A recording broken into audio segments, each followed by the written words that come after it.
Hi, thanks for watching. Now, although there are many different ways to generate new customer leads for your business, consumer habits have shifted over the last couple of years since the pandemic, and I want to show you how you can leverage local internet search volume to bring all the leads you can handle through your website for free. Well, basically at whatever it costs to keep your site live. Now, all these leads will be coming exclusively to you, unlike third-party sites like Angie's and Home Advisor.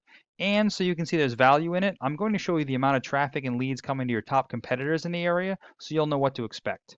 So for comparison, I've taken your website here, as well as done a quick search for Boston Pest Control, and I take the top ranking company here, and I put both websites into this tool that I use, and it shows me all the information that Google uses to determine your position in search results. So let me just briefly go through some of these numbers and what they mean. So as we go through your site, you can see what changes and how they'll affect its ranking. So when Google is determining how to rank a website, it uses two factors. The first is what's called the authority or trust that it has in your site. Now, this basically boils down to a popularity contest because this authority is gained when other domains or websites refer back to yours and then they create a link called a backlink. And this acts as an endorsement that Google uses to build trust because others are vouching for you.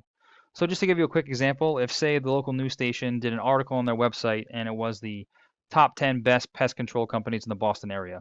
And in that article, the reader could click on a link and it would bring them to your website. That's considered one backlink from one referring domain.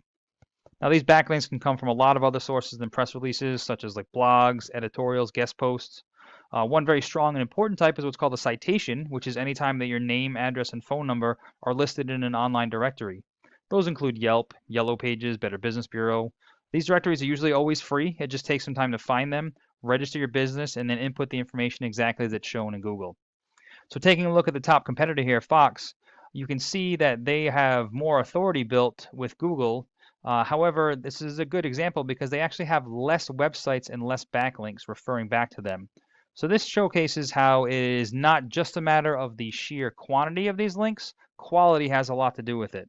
So we want to make sure that we're linking back to quality linking partners, something that's within your service industry, if not actual pest control, even some kind of home improvement, things that are in that realm. Definitely want to be services that are local, at the very least inside the United States. And then there are different amounts of weight coming from different types of links that I don't really want to bore you and get into. But the more powerful links and the more trustworthy websites that we link to, the more that trust that gets transferred through those links to you. So you can obviously see that Fox is a large company, and they probably have a large service area. So they've built a lot of links, not just to this Boston page, but to other pages. And some of that transfers down to just having a general more trust in their entire website as a whole. But there are ways that we can counteract that, and we can definitely build up that authority so that way Google sees you as more trustworthy, especially in the areas you want to be in. Now, the second factor for ranking the site, which has become one of the most important ones as of late with Google's updates, is the content on your page. So if we click in here, you can see all the keywords and phrases that are being typed into Google search that Google is either finding on your site or attaching to your site. And then it shows me the volume, the number of times per month they're being searched. I can also see the position, the number that you're ranking in Google search. So if we look here, you're ranking number one for a lot of terms. However, these aren't what I call buyer intent keywords. And what I mean by that is when somebody is searching flying termites, let's what does a flying termite look like? That's being searched 500 times a month. That's pretty decent search volume, but that can be being searched from A, anywhere in the United States, and B, that just means they're trying to get some information. We're looking for people that are actually searching to get services done, and that's what I call a buyer intent keyword, meaning that they are searching and they are a buyer and they have an intent of hiring somebody. So if we just click in and do Boston, if somebody's searching, let's see, Boston rodent control, that's 70 times a month. Rats in Boston apparently is a pretty big problem. Boston pest control, here we go. That's being searched 350 times per month. That's a pretty high volume keyword phrase. Right now, you're in the 27th position, which is going to put you on the third page of Google. If you're on the first page, those 350 people per month will be seeing your website when they search. Now, Google Analytics estimates that of total search volume, approximately 10% should get converted into a lead for a ranked website. So that means upwards of 35 people per month should be either calling you or filling out the contact form on your website.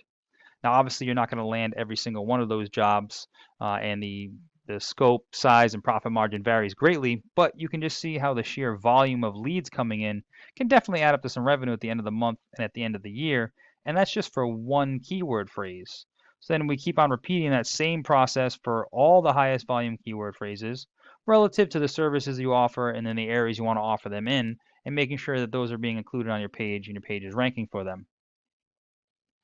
But however, there is a formula that Google uses to find these. So if we take a look at your page here, as far as the layout, I think everything looks great. We've got all the information that people could want in these drop-down menus. It's optimized for a mobile device, which is great because the majority of people are searching from a mobile device nowadays. However, as far as Google is concerned, it doesn't care about your layout. Being a computer, the first thing it's going to do is just come in and count all the words and text on the page. Now, generally, we recommend about 1,000 to 1,500 words on a home page, only because the more information you have on the page, the more Google views you an expert, and then the more likely it is to recommend you. Kind of like the difference between a single book and a series of encyclopedias. Really, what we're looking at is making sure that you at least have more information offered on your page than your competitors. Now, while it's counting all the words, it's also searching for those keywords. So any kind of service or location that you want to be found for. However, this is where the number of words on the page really comes into play because you can really only qualify one of those keywords for about every 100 to 150 words of text. And then to go even one step further, as Google's been doing updates, it's really concentrating on high quality content. So it's actually reading the content on your page. So if you wanted to qualify for, say, that keyword, Boston pest control, then you would have to have 100 to 150 words describing Boston pest control in order for Google to qualify that and pick it up. So I think this is just where on your home page is obviously going to be more generic keywords, like maybe just Massachusetts in general or just larger service areas. You'd want to be able to put some of these keywords and then qualify them by just adding a little bit more content to back them up. So that would just basically be rearranging a little bit of content here on the page to incorporate some keywords and then making sure you have enough qualifying content for it. What you're doing a great job at is you have all these location back pages, which is fantastic because this is what I suggest to people all the time in order to get specific search volume in specific areas. But what I will say is, though you have all these pages made for all these different towns and cities, you're not capitalizing on the search volume for those because we don't have any of those specific buyer intent keywords. So if we're here in let's just go Boston. So this is where you'd want to add all those Boston specific keywords. So if we had, Boston pest control and pest control Boston, that's 400 there, 350 there, there's 700 searches right there. We'd want to be adding those keywords into this specific page of your site because when somebody is searching for a Boston area keyword, your homepage is semi-relevant because it has Boston on there and understands it's your service area. But this individual Boston back page is 100% relative to that search criteria, and therefore it's much more likely to bring up this web page in the search results as opposed to your homepage. So we would want to separate all the individual specific location keywords and add them to all these individual specific locations so that way you can get all that search volume and get these individual back pages ranked. So that way, when somebody is searching Boston pest control, even if your home page doesn't come up, maybe your Boston page will. And then if somebody is searching maybe Cambridge pest control or another town or city, that's where you can get your other back pages listed. So this right here is what's called the map section of the snack pack. This has to do with your Google business profile, which is also free. So there are ways for you to optimize that profile in order to get shown in these top three, because a lot of business will come to these since they're at the very top of the page, minus the ads and the sponsored posts, which are cost per click. The ways to optimize this would be to making sure you fill out as much information in the profile as possible. Even in your business description, you're allowed 750 characters. You want to load that up with some keywords and make sure you fill all that out in there as well. As many of the services that you offer in any areas, things like that. Obviously, reviews play an important role. We want to get as many of those citations, your name, address, and phone number. You want to appear in more directories than anybody else on this list. And then Google rewards activity. So you want to be posting updates, pictures, and everything onto your profile on a fairly regular basis. And then for the pictures, we go one step further. And then anytime they were uploading a picture to a profile, we also geotag that image and we embed it with a location modifier. So that way, Google can't understand what the picture is taking of, but it can understand the information embedded in the photo. So if you have photos that are geotagged within location, anybody that's searching near that location, Google will understand that your business profile is relevant and you have a higher chance of getting listed in the top 3 for that specific search, even though it might be a little bit further away from where your business address is located. However, underneath that, this is what's called the organic search results. And this is where the more authority or trust that Google has in your site, the higher up on the list you're going to rank. So this is where getting more of those links or referrals from other websites helps you climb and outrank the competition.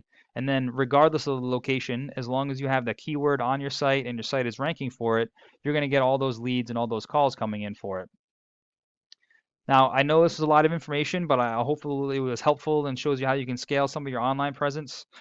Please feel free to reach out if you have any questions or if you want me to go into any further details. I'm happy to talk about any goals you have for the business and see if there's anything I can do to help you out with that.